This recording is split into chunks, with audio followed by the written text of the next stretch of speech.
Hello everybody and welcome back. So Kane Pixels uploaded a brand new video to his Backrooms series. This one is titled Backrooms Damage Control.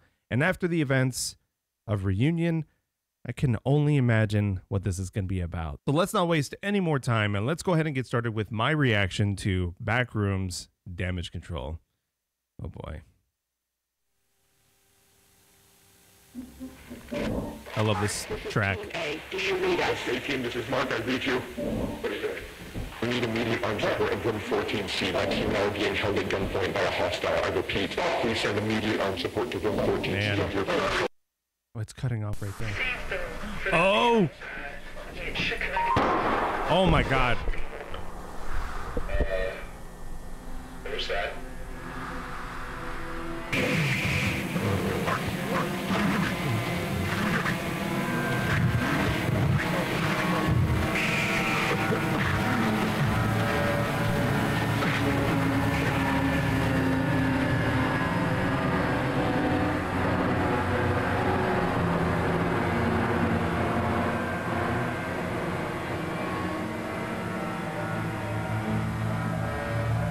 I wonder if Peter ran not into the back rooms. Okay. Oh my god. Dude, are you serious? Oh my god.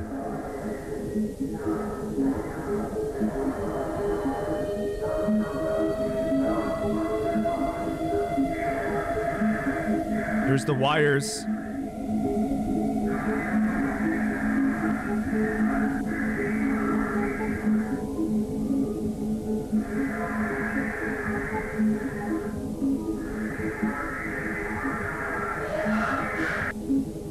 Oh my god, he's in there.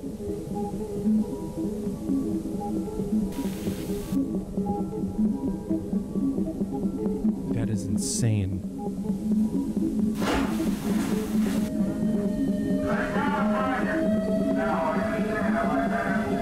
I wonder where he's going. Probably leaving, or he doesn't have the weapon anymore.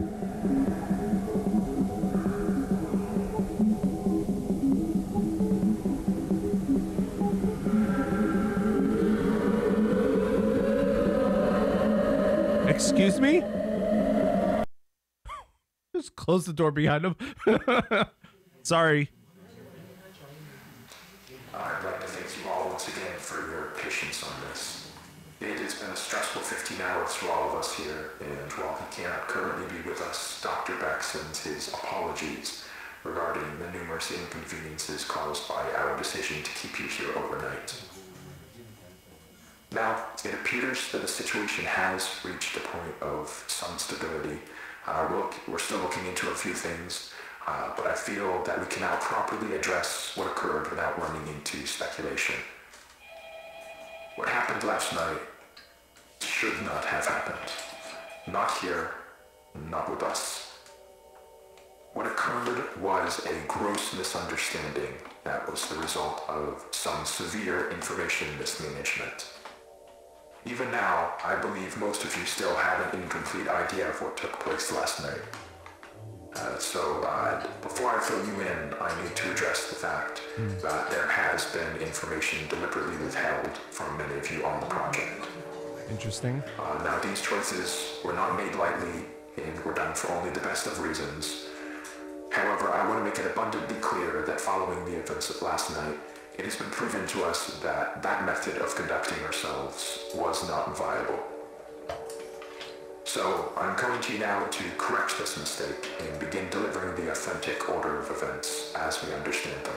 Okay. On the morning of March 1st, a team of 4 researchers was sent into the complex to conduct a routine layout analysis.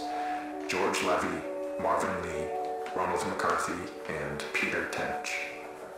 At around 12:25 p.m., the group realized that they had lost track of Tench while traversing a previously accessed branch of hallways.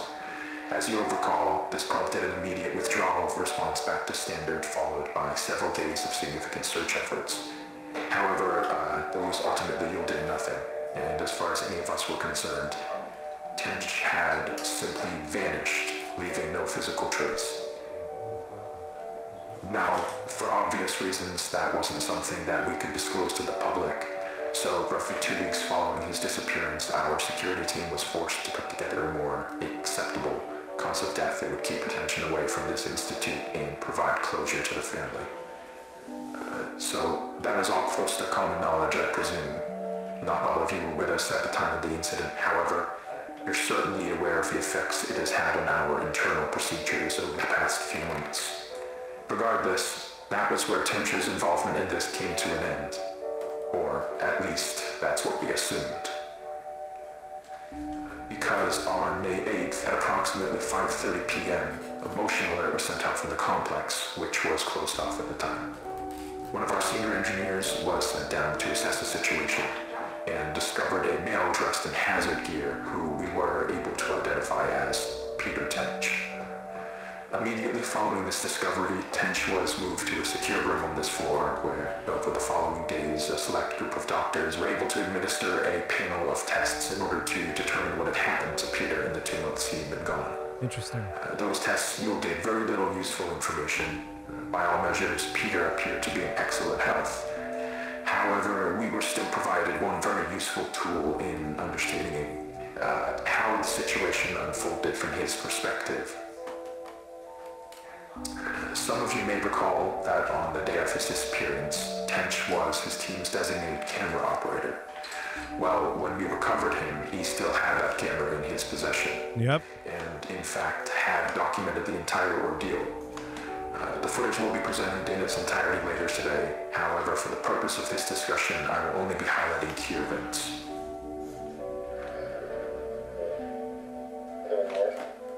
This is the hallway where Peter was last seen. They're not in view, but you can hear the others walking behind him. Now, as he approaches the bench on the right here, pay close attention to the audio. Guys, can you hear this?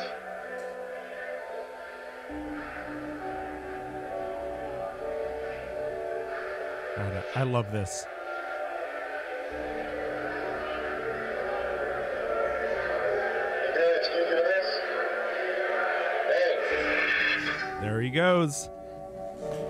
Now, I'd like to save the discussion for afterwards, but what you just saw is what we believe to be the moment that Peter was instantaneously transported 2 months forward in time. Crazy. Following that abrupt flash you just saw, Tench proceeds back out to the hallway in search of his team, but is without any indication of their presence. The next 30 or so minutes of the tape follow a fairly panicked Tench as he attempts to navigate his way back to the threshold. He does obviously find his way back. However, the threshold appears not as he knows it, but as it appeared on the date of May 8th. And this ties us back to the moment when we recovered him. So, to summarize, from his point of view, he had only been inside the complex for several hours. So to him, all of the new developments surrounding the threshold were completely foreign. Luckily, though, as I already mentioned, there were people available to manage the situation as it unfolded.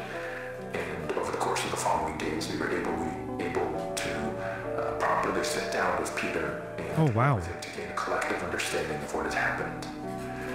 However, there was still the very significant fact that Mr. Tench was considered legally deceased as a result of the cover story, and reversing that would be no easy feat.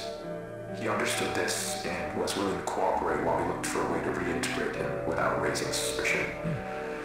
Unfortunately, though, that process ended up taking quite a bit longer than we had anticipated, and all the while Peter was sucked out here waiting idly by.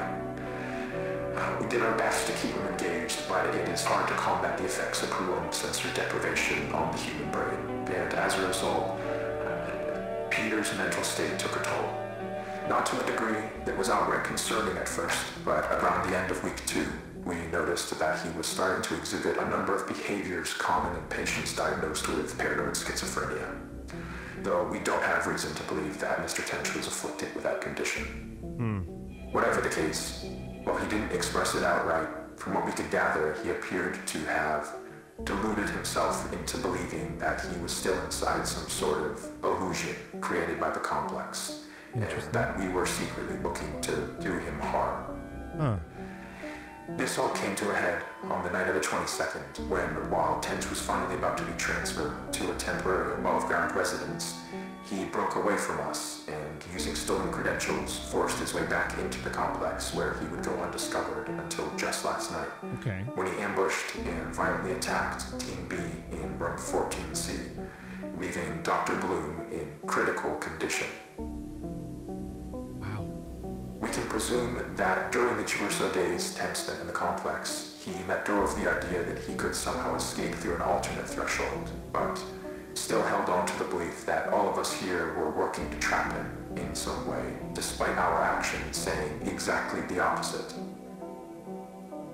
Immediately after firing a single shot from the Remington 870 to Dr. Bloom's side, Tench fled the scene and headed to the Threshold outpost, where he would turn the weapon on several more of you while progressing into Standard and through the lower offices. Given the abrupt and chaotic nature of the unfolding situation, it took our security team several moments longer than it ideally should have to figure out what was happening. But thankfully, while Tench was passing through one of the empty labs next to storage, Dr. Maxwell was able to act quickly and managed to disarm him, accidentally discharging the weapon into the ceiling in the process, though. However, Tench still managed to avoid apprehension, fleeing into the maintenance wing and evading our security staff by taking the freight elevator to the surface. Now, this situation could have played out very badly, given the potential number of witnesses around the building at the time. But luckily for everyone involved, as far as we can tell, Tench was unnoticed as he exited the property. Around 5 minutes later, our security team made it to the ground floor and began a thorough sweep in the direction of the hillside where cameras had last observed Tench. Now, there's no easy way to say this other than to just say it. I am terribly sorry to inform you all, but Mr. Tench was found deceased halfway down the hillside. The result of an extreme blow to the head.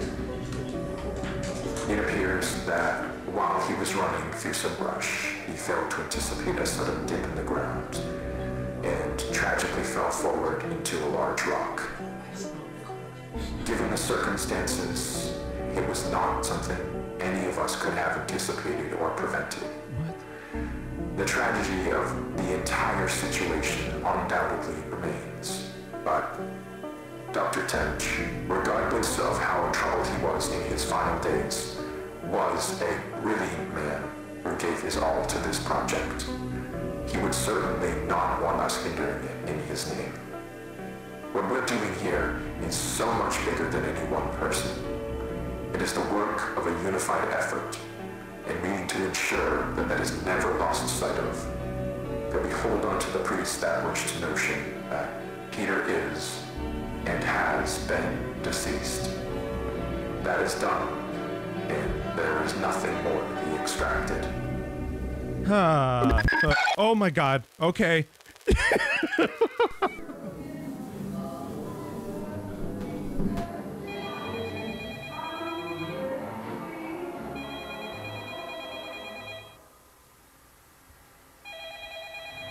Whose phone is that?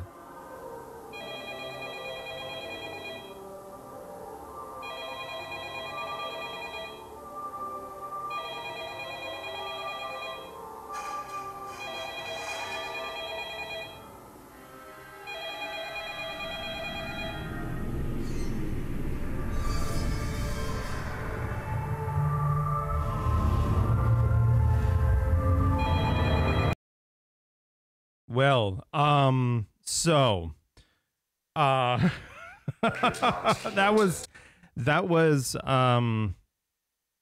was incredible. That was really, really good. There's a lot to process here, but what I want to do, of course, is the first thing is, how dare you give me a jump scare at this time in the morning? But hold on. Was that part of the frames that showed up? Interesting. All right. So I'm going to slow this down a little bit. Okay. Actually, a whole lot of it. And I'm going to turn down the volume. All right. Now that we're here, I wonder what this means. Could this have potentially been used against Peter towards the end? See, here's the thing. They ASYNC is claiming that they're essentially coming clean. That they're saying, hey, the way that we did things is just, it was wrong. So we're going to make up for it, and we're going to tell you the truth. We're going to come clean. And I feel like there may be some truth. There's truth to what they have said. However, it may not have ended with it being true. I don't know. It seems too convenient that the danger to ASYNC escaping, going out, and just messing with everything that they have worked on, and just causing so much mayhem because of them appearing after they've been pronounced dead. That whole situation just would have been bad for ASYNC. So he's gone. Interesting. So that's been cut off. So that loose end is gone now. So as far as ASYNC is concerned, that story is over.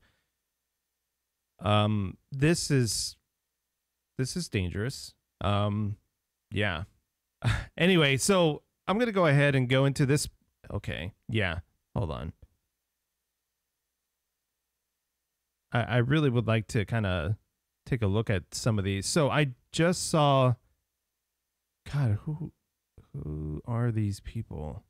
And I think I just saw like the green light or something for a moment there. Interesting. Wait, who's that? So I think what we interesting. Okay, hold on.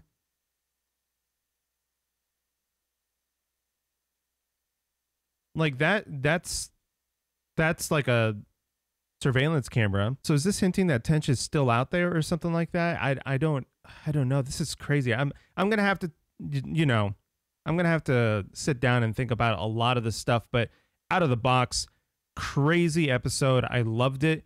So right now we have ASYNC essentially, coming clean and everything like that, and letting everybody know exactly what happened to Tench and the timeline. And that was so cool. I'm so glad that the timeline was explained a bit, and that might actually help a lot of people to kind of understand, where Tench is from and stuff like that.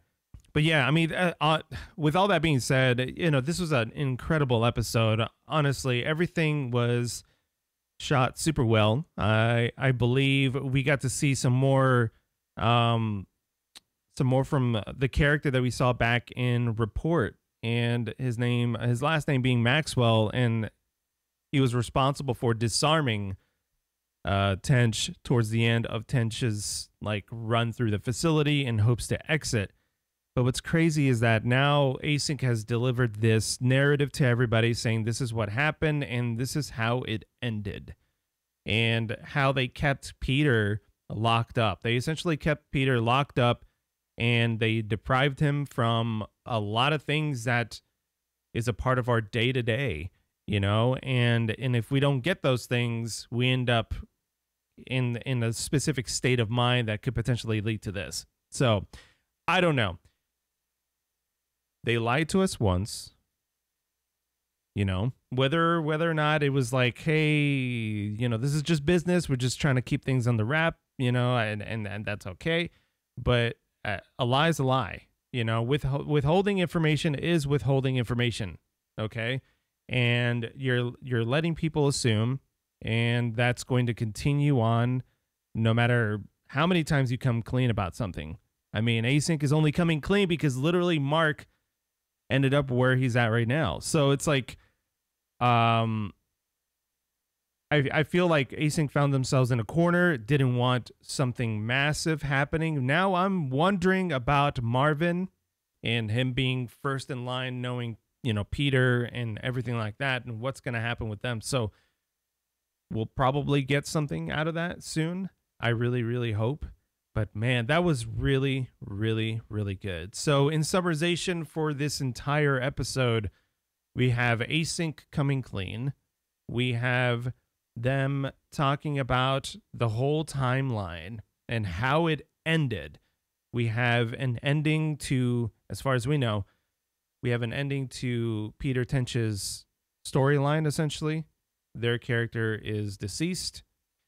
And then we also have some hints here that could have potentially be connected to an interrogation. Maybe that's what that syringe was about. Maybe that was an interrogation method that was being used there in order to get some truth or to sedate or something like that. You know, that's crazy. Again, we get some answers, but I don't trust them, is all I can say. We have answers, but I don't trust them. So I don't know. It remains to be seen. I have a lot to think about, especially that ending sequence where we have the phone. That phone was like, this is such a cool shot. I love the lighting here. We have this phone that's ringing. I wonder who it belongs to. This whole sequence here, right after seeing that flash of imagery, it seems like there was like several people from ASYNC, some weird shots in odd color just to kind of throw you off. I loved it. It was great. It was great seeing all the, it just like that. It had that earlier series, I should say, vibe to it with like the panning shots, and you have the voice in the background and some of the, you know, blueprint type of imagery. That I like that stuff. It's really, really cool. I like it when I see that in this series. It's really cool. But all right, folks, that's all the time that I have for today. I'm going to have to take some time to kind of put my thoughts together and think about what's going on here. There's a lot going on. Again, there's a lot of answers, but there's also questions, just like always. And then there's a lead off here. So there's a lot to think about. I think I might wait until I see a community post or two to kind of put some things together. Maybe, maybe not. Well, folks, if you have any thoughts on today's episode, any sort of theories that could potentially be leading us to a certain direction for the series, please leave it in the comments. I always enjoy what you have to say. So if you enjoyed this video, please leave a like and subscribe to the channel to catch us next time. I hope to see you again. And as always, take care. Peace. I'm out of here. Bye-bye.